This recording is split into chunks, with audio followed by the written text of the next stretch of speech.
کہ بندہ اپنے گناہ پر نادم ہو جائے، بندہ شرمندہ ہو جائے، پشیمان ہو جائے اور اسے واپس پلٹنا آ جائے رب کی بارگاہ میں، تو پھر کہیں گے کہ بندے نے توبہ کر لیا۔ سالکان راہ حق کا جو پہلا مقام ہے، یاد رکھیے وہ توبہ ہے۔ کہیں سبحان اللہ۔ راہ حق کا جو مسافر ہوتا ہے، جو حق پر چلنا چاہتا ہے، جو حق کا متلاشی ہو، چاہے کہ رب اسے کوئی مقام عطا کرے، تو یاد رکھیے وہ توبہ کو کبھی نہیں چھوڑتا۔ توبہ یہ راہ حق میں چلنے والے سالکان کا جو ہے یہ پہلا مقام ہے کہ وہ ہر وقت رب کی بارگاہ میں ندامت اختیار کرتے ہیں، ہر وقت رب کی بارگاہ میں پشیمان رہتے ہیں، ہر وقت ان کی آنکھیں رب کے خوف سے جو ہے وہ برس رہی ہوتی ہیں۔ جس طرح طالبان عبادت جو ہیں، جو عبادت کرتے ہیں، ان کے لیے طہارت ضروری ہے، شرط ہے۔ اسی طرح جو سالکان راہ حق ہیں، ان کے لیے جو پہلا مقام ہے وہ عبادت نہیں بلکہ توبہ ہے۔ اب آپ جمعہ میں حاضر ہیں تو جس طرح ہم نے تیاری کی، اچھے جسم جو ہے اس کو طہارت دی، جو جسم کے لیے طہارت ضروری تھی، پھر نئے کپڑے پہنے پاکیزہ، پھر تیاری کر کے مسجد کے پاکیزہ پاک ماحول میں ہم بیٹھے ہیں۔ مقصد یہ ہے کہ ابھی جمعہ کی ادائیگی کریں گے، یعنی جس طرح عبادت کے لیے طہارت ضروری ہے، اس طرح راہ حق پر چلنے کے لیے جو پہلا مقام ہے توبہ اس کے لیے ضروری ہے۔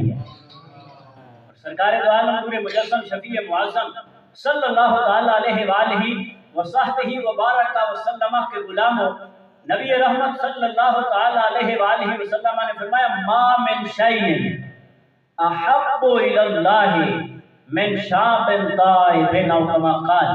نبی رحمت صلی اللہ تعالی علیہ وآلہ وسلم نے فرمایا اللہ کے نزدیک کوئی چیز اتنی محبوب نہیں، احب الی اللہ، اللہ کے نزدیک اتنی پسندیدہ کوئی چیز نہیں کہ جتنا جوانی میں بندہ توبہ کرتا ہے وہ پسندیدہ ہے۔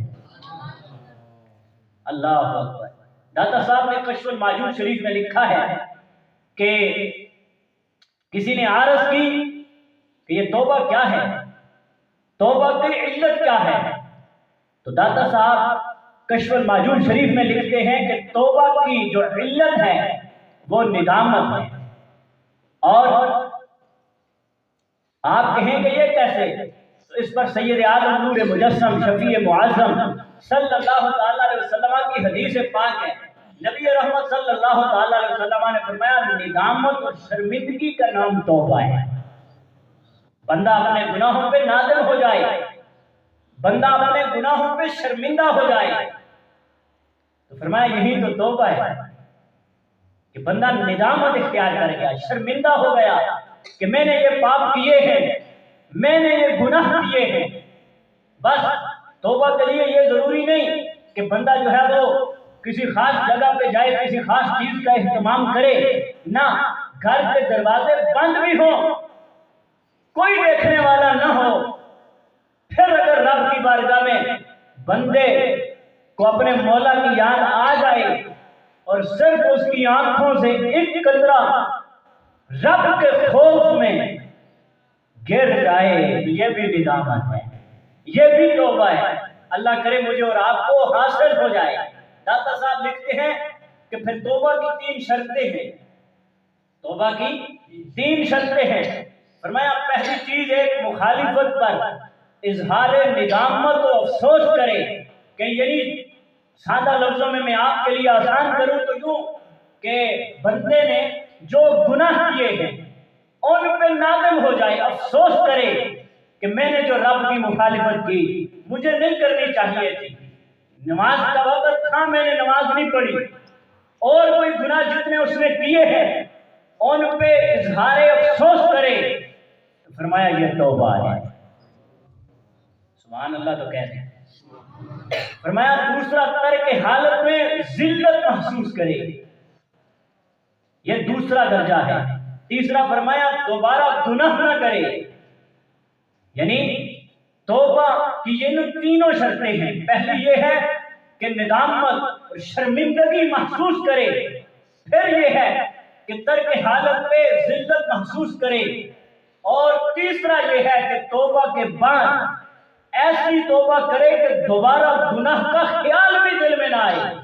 اللہ اکبر۔ اور اب داتا صاحب لکھتے ہیں